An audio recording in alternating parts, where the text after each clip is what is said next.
Hey kids, I'm going to be talking to you about this new slasher. And if you know me well enough, slashers are kind of the lesser horror film for me. Uh, I still view it as the new kid on the block. That, well, anyway, I like some slashers.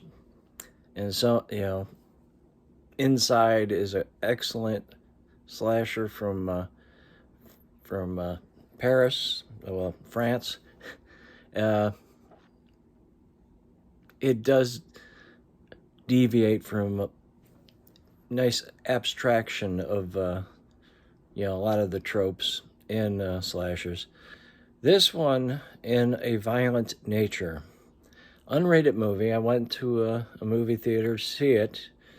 Uh, all the other days, the showings are going to be after 6 p.m. So this is the only day that they they had it for after 5, which is, I guess you can call that the matinee show. Well, what this movie is about is it's about tedium. It's about how boring can you make a slasher movie.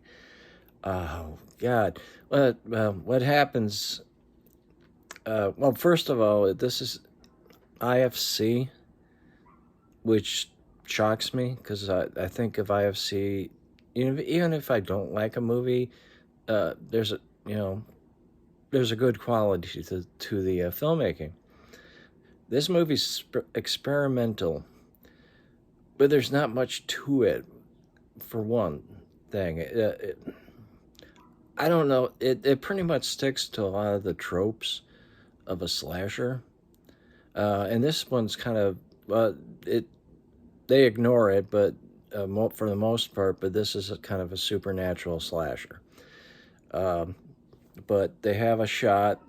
The aspect ratio is similar to The Lighthouse and Jennifer Kent's Nightingale, so it's not widescreen. They're thinking this is, well, they're gonna do a kind of art, you know I don't know, arty type slasher, or you know I don't consider X a slasher, but something on that level I'm thinking. But okay, you see a locket. Some people off screen are talking about it, and the locket is taken. After they leave, the killer emerges from the ground, and for the most part, we see him from the back, and he doesn't look too good. I mean, uh, this is kind of in the vein of uh, like Black Sunday, Mask of the Devil, uh, Mario Bava film from the early 60s.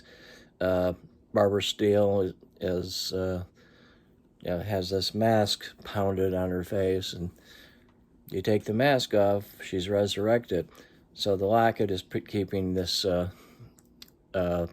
person in check, and somebody takes it away, and he's going out to retrieve the locket. Uh, and then the beginning of tedium.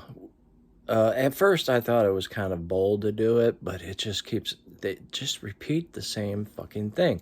There's a camera behind him or somebody else, and he's walking through the fucking woods. And he's fucking walking through the fucking woods.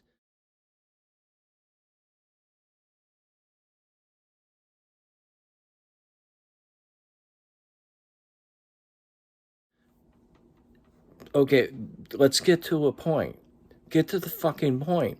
If this movie was cut down to where it has a nice pacing, it would probably be about a half hour. Okay, I'm probably exaggerating, but holy fuck. It's like, could you get to it? And it's like, I got to the point where I was actually I'm sure the people around me realized why, I was getting really frustrated because it keeps on repeating. He has this nice long walk through the woods. It's like, oh my God. Uh, it's weird that the people in the movie, the other people in the movie, are far more abstracted than you usually would uh, see. Um, it's sort of like in the point of view of the killer, but it happens before he's resurrected. I mean, that one shot that with the locket, and you don't really see them. You don't know who the final girl. Yeah, usually you can figure that out. You don't know who the final girl is until she becomes the final girl. I mean that some people might find that interesting, but at the same time, I'm convinced that most people who watch this are going to be bored. Uh, as for the Murder and Mayhem, the first one is off screen. The second one is actually pretty good, but we kind of seen it before, or something similar. And I think for the most part, that one was practical, but I think they might have added some digital bit to it. I know there's one thing that's definitely digital, but the third, the third killing is both extremely brutal and very creative. It, I would encourage people, if you want to check out these practical effects, probably some mixed in with digital. This one I don't think has any digital, the third one. But the old concept of these people are too fucking stupid is illustrated, especially during that scene. You know, there's a person, she's on a precipice. Uh, looks like the cliff kind of slides down. Either way, you either do that and die, or what the killer does to her.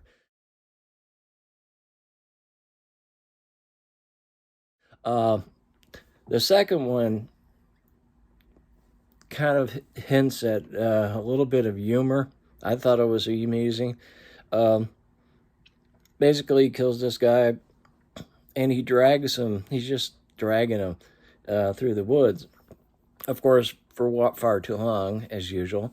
And he comes upon this, what looks like a mini museum of forestry or something.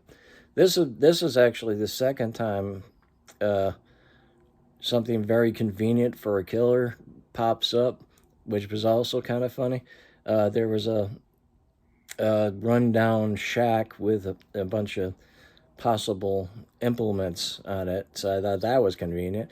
And when he gets to the museum, uh, still dragging the body, he drags the body inside, and there's more implements. In fact, there's a mask.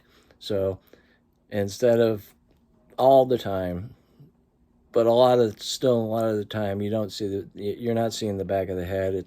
You're seeing the front, but I think it's still the back of the head more often than not.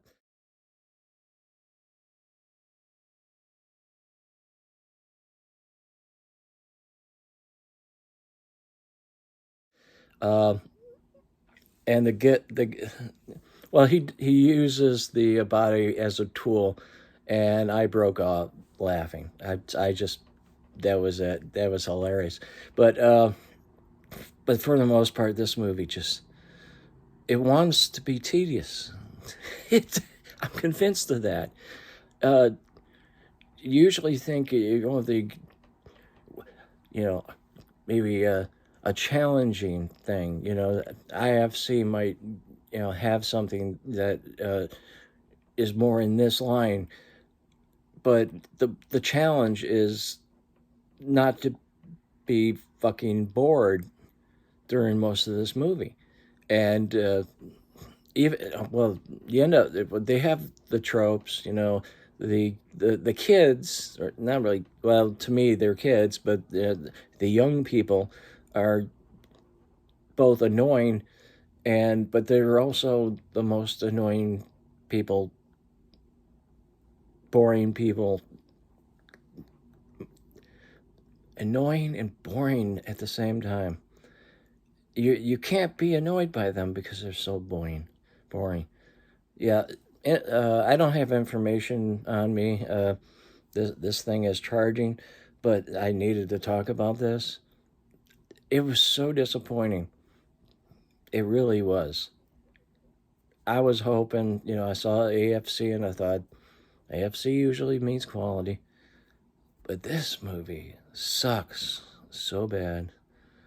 Oh, man. I'll never watch it again. Yeah, but right now, I think there could be a prequel to it.